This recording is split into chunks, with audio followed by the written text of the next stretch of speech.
Thanks so much for joining us at Carrow Road ahead of tomorrow's fixture against the Republic of Ireland. Pleased to be joined by Sarina Wiegman and Lauren Hemp, who's making a return back to Norfolk. Anton, we'll begin with you. Hi Sarina, hi Lauren. Hello. Nice to see you.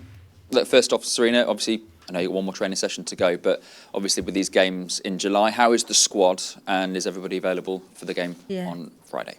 Everyone's in a good place. As you know, some players we're still building, but they're doing well. So today everyone will be on pitch and train.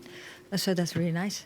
So no concerns over Mary Earps, no concerns over Niamh Charles? No concerns. But coming from where especially Niamh comes, we know she can't play 2 times 90 minutes. With Mary and Hannah, have you got probably the most difficult decision when it comes to goalkeepers that you've had since you've been in charge? Yeah, I think so. I think they both have done really, really incredible. I think it's a very luxury position that we have this level of goalkeepers in our team. So yes, that's not an easy decision to make. You know I'm going to ask you about last night. Yes, of course. You said to me Congratulations before, with the you said to me before the game, you're going to win regardless. When Ollie Watkins' goal went in, did you feel happy or sad? You want a political answer or an honest? No, to be really honest, of course, I wish the very, very best for Garrett and his team, and know so many people, of course, because we're colleagues. But it did hurt a little bit. My orange heart hurt. Yes. How does it feel? Look, you know what it's like to obviously take a team to major tournament finals, but you also know what it's like when everyone is watching your move, every move as a coach. How difficult is that? Well, some moments is difficult because when you sometimes you're really not aware of it because you're so busy with your job that there are moments yet that you're not aware, and there are moments that you're really aware of it. What you just try to do is focus on what you have to do with your team. You've been working with the team for such a long time and with your plan and trying to execute your plan and also adapt to what happens in the team and in tournaments or in games. So that's what you're occupied with all the time and what your focus is on. And that's what you're trying to keep doing also all the time. Lauren, I know you all gathered to watch the game last night. Was it weird watching it with the boss potentially cheering someone else on next to you? Yeah, I mean, obviously it was a great result for England and all of us girls were so excited and so buzzing with the result. So, yeah, I mean, it's weird watching it with a neutral supporter, I guess. But no, it was a really good game. I mean, I presume the atmosphere was pretty good last night. Everyone got behind the team and everyone's kind of buzzing for the game on Sunday. Yeah, definitely. Everyone was watching it together and we were all really excited. Obviously, England left it to the last few minutes like they normally do, which made it even more exciting. So, yeah, all good and it's exciting. Obviously, they've got their game at the weekend and we've got 2 very important games coming up. So it'll be nice to sort of share that success together with us getting a couple of wins as well. Welcome home. By the way, I should have started with that, shouldn't I? How's it going to feel to come out packed out Carrow Road? Because obviously I know this place means a lot to you. Yeah, of course. I'm so excited to be back home. Everyone's so friendly and welcoming. As soon as I walked through the doors at the hotel, they were like, welcome back, welcome home. So yeah, it's obviously nice seeing the pitch again and get to train on it today. So I'm really excited for the game tomorrow, and obviously it's sold out as well, so even better. What would it mean? A win, maybe even a Lauren Hemp goal here at the ground that you have been coming to for years? Yeah, I mean, it would be a dream come true. Obviously to win would be amazing, and that's our aim for tomorrow. And I mean, growing up round here, I used to play around the back of this stadium, so yeah, it'd be very special, and it's so nice to be back and sort of recognise everywhere I've gone. And I think looking back, there's obviously a lot of people I've got to thank along the way to get me to where I am today, and it all starts from being here. Thank you. Thanks, Anton. We'll go to Emma. Yeah, hi both. Just to stay with you, Lauren, just watching the football last night and obviously watching the men's tournament the last couple of weeks, has it given you that sort of reminder, that taste of the fact you want to be in Switzerland next year to defend your European crown? Yeah, of course. I mean, when we won the Euros, I think that was probably the best day of my life still to date. And we want to do the same again next year. And that starts from qualifying now and winning both our games and putting us in a great position. And these are all camps to prepare us for that. So, yeah, I mean, it's so nice to see the men doing that at the moment, and it does make us sort of relive them special moments. But yeah, we're all excited for the weekend and for them to play as well. But at the moment, our full focus is on tomorrow and getting that job done. Yeah, and obviously you know some of the Irish players you've played against them in the WSL. What are you expecting from them? What can you remember from the 2-0 win earlier in the qualifying? Yeah, obviously we've played them before. We know what they've got to bring, and they're a very physical squad. They come with a lot of challenges, and it weren't an easy game last time. But yeah, I mean, we've previewed them as much as we can, and we've worked on things that we could maybe have taken from the France game coming into this one. So yes, it's going to be a big game, and we know it's not going to be easy. We've got a lot of respect for them. So yeah, we're really looking forward to it, and we know what they're going to bring. Yeah, and just one for Sarina. Obviously, we know how important these games are. How will you approach this one against Republic of Ireland? Will it feel like a final to you? Well, it's another very important game in our journey to wanting to qualify this period for the Euros.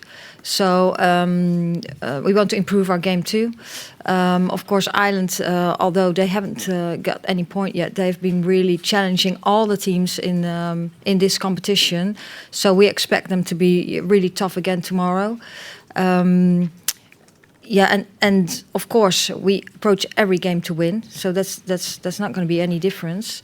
And we want to play well too, and control the game a little more than we did the last time we played against them. So that's the thing we want to take with us tomorrow too.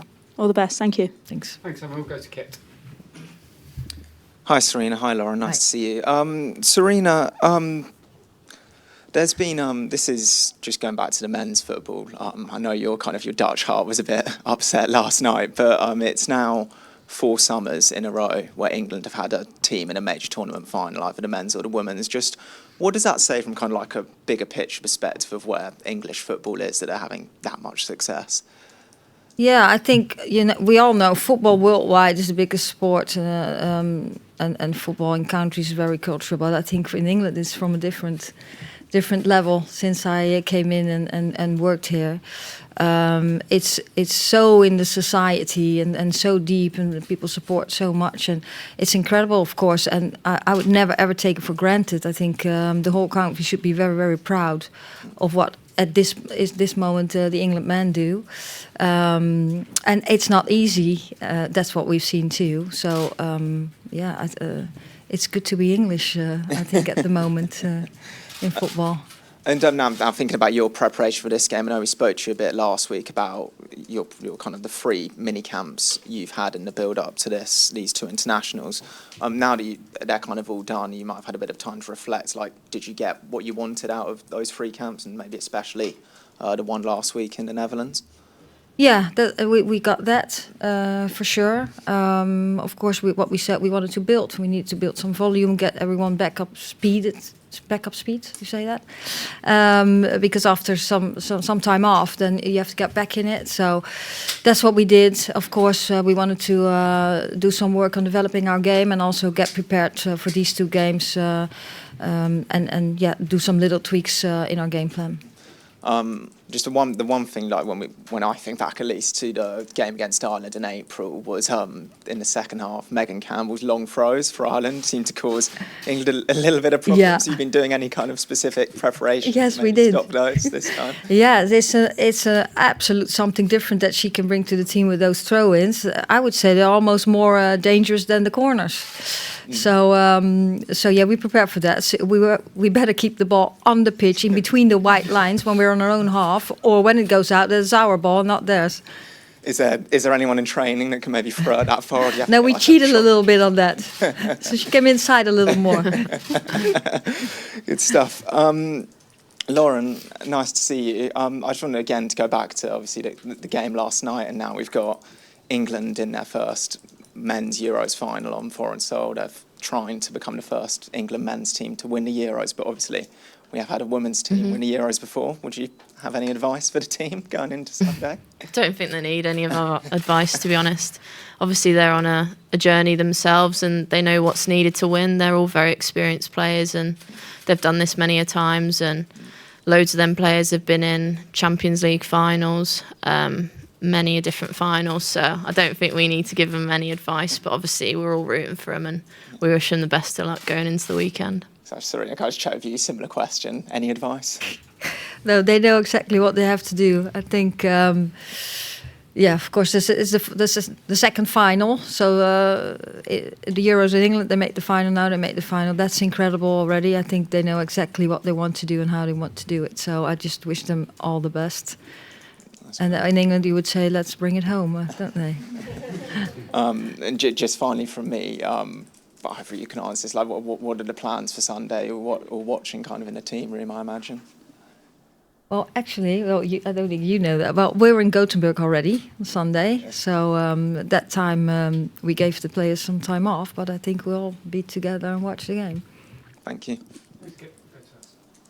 Hi, Sarina, and hi, Lauren. Yeah, just going on from there, we've seen the pictures of the squad watching the match together last night, Lauren. So have you come to any conclusions who's the best and maybe the worst player to watch the game with on Sunday? I feel like everyone's all pretty level-headed, to be honest. Like, I mean, we've been in high-pressured situations before, so I feel like we're all very level. But I think you've seen on photos that Ella Toon and Millie T were sort of expressing their joy a lot more than some of us. But I mean, we're all very excited for them, and we're all, can't wait for the final. In press conferences like this, the phrase "trust the process" is used quite a bit, which might seem bland to a lot of people. But when you see the men's and women's team both having repeated success now, does it make you feel more assured when it comes to difficult moments which you might have to face over the next two games? Yeah, I mean, like I said, we're all sort of experienced in high-pressured games. We know what it takes to win, and we've all been on the losing team before, and we know how much it hurts. So, yeah, I think you can see everyone's desire to want to win. And it's been very competitive in training the last few weeks that we've been in. And, yeah, so, I mean, we're looking forward to the game tomorrow, and obviously we want to win like usual. And, yeah, it's nice to obviously see the men's team doing so well as well. And, yeah, the success that they're getting is incredible as well. For Sarina, everything in qualification is likely to come down to the head-to-head with Sweden. So in some ways, the result tomorrow might not matter. So in a way, is it hard to not hold something back for Tuesday's match, or does the fact that you play a local rival like Ireland mean that's irrelevant? Yeah, well, it's what you say. It comes down to the Tuesday game, but tomorrow's an important game too for the team, because we want to win. We want to be in the best possible place before we go into Tuesday. And although dependent on the result of the other game, it's so close that we can still top the group too. So that's our approach. Tomorrow we want to win the game, and hopefully then there's a good result for us that Tuesday going for another great result, and hopefully be in the best possible position then. Thanks, Sarina. Best luck tomorrow. Yeah, we'll just go behind. Lovely. Jack, BBC Radio Norfolk. Lauren, I'm obviously going to aim a couple of questions at you. North Walsham's just down the road. Mm. You had to leave to become an England international. How much does it mean to you that Carrow Road will be packed out for a women's game tomorrow? Yeah, it's very special for me. I wasn't surprised when I seen it sold out with not very long. So yeah, I mean, I've been here before with a packed out Carrow Road, and yeah, the atmosphere's been incredible. So I'm looking forward to hopefully that being the same tomorrow. Yeah, North Walsham holds a special place in my heart. So does Norwich as well. It's where I grew up, and like you said, yeah, I had to move away from home at the age of 16 to sort of chase my dream of being a professional footballer. But now it's amazing to be able to come back and see how many girls football teams there are that weren't there when I was younger. And yeah, hopefully there'll be many little Lauren Hemps around there tomorrow. Someone else who had to do that was Flo Allen, yeah. A very good friend of yours. She throughout the World Cup last year, she said she was texting you and making sure. How much of a relationship do you have with Flo? Yeah, she's a great friend of mine. We grew up together. We moved to Bristol, and yeah, I lived with her for 2 or 3 years, which was nice, and it was great to share the journey with a fellow person from Norwich. And yeah, she's moved on to other things now and seems to be doing incredibly well at that. So yeah, it's nice to have shared the journey with her. Going back to that World Cup last year, I spoke to some of the North Walsham Angels team who obviously really look up to yourself. Mm-hmm. They said you are the best ever sports person from Norfolk. How does that feel, carrying that weight on your shoulders? I mean, it's nice to have that. I mean, there's so many incredible people who've come from Norfolk and gone on to be successful. So yeah, I'm sure there's others who could take that as well. But yeah, it's nice to be a role model, and that's one of our aims, obviously. We want to show girls that it's possible to chase your dreams and be anything that you want to do. And yeah, it's nice to hear that from people that, yeah, I'd like to sort of be known as that. And Sarina, playing at Carrow Road, it's a good stadium, isn't it? Yeah, it's nice. I just went in. We played here once before when we did the Arnold Clark Cup against Spain. And it's nice to be back. A little warmer now. The pitch looks really good. So, yes, I'm really looking forward to tomorrow when it's sold out. And hopefully we can have a very nice game and give everyone a very good evening. Thanks very much. We'll take a final question. Just across the room. Thank you. Thank you, guys. David Kelly from the Irish Independent in Dublin. Just a couple of small ones. Just Sarina, yourself, as a representative of women's football, it's been a very dark week in Irish football. I'm just wondering what your comments are on another shameful episode in terms of a previous history in one of the leading countries in world football. Yeah, you're talking about the investigation of the abuse. Yeah, of course, that's very, very sad that it happens. And yeah, if that's the case and it comes from the investigation, of course, that's very unacceptable, and there's attention for, and that in the future things like this will not happen again. And just briefly, from both of you, compared to the game in Dublin, it seems based on Saint Etienne, you're playing a quicker game now. I mean, Dublin, you did dominate the first half, but it seemed to be a very kind of slow build-up, possibly because the Irish were defending deep. Is that fair to say that possibly we might see a different kind of emphasis from England tomorrow in terms of quick, purposeful, direct play? Well, I think we start really well in Ireland. I think we could have scored 3 goals before we went into half-time.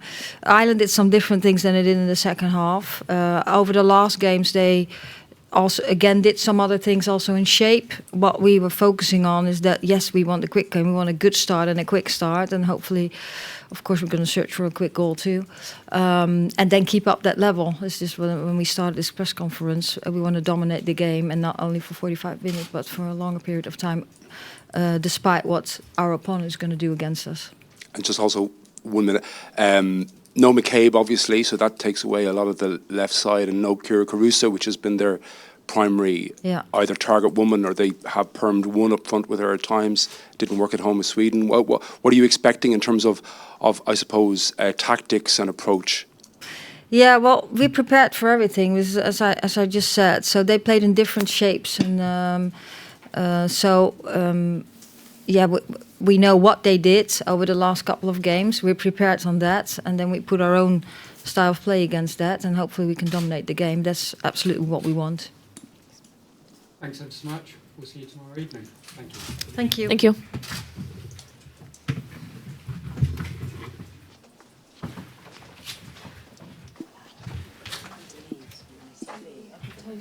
Thanks, guys. Thanks. Hi, Hessie. Nice to see you. You okay? Oh, okay, so right.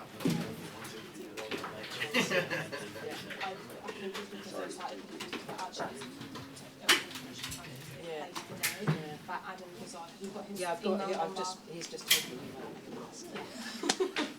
Is he here? Adam should be here. I've not actually seen him today. It's just that the security guy around. Yeah. Adam, I'll give him a bus. Yeah, best to do that. I said I've not seen him today, but he should be around. All right, thank you. Thank you. Yeah, exactly. You coming out to watch him, Adrian is assured. Thank you. Let me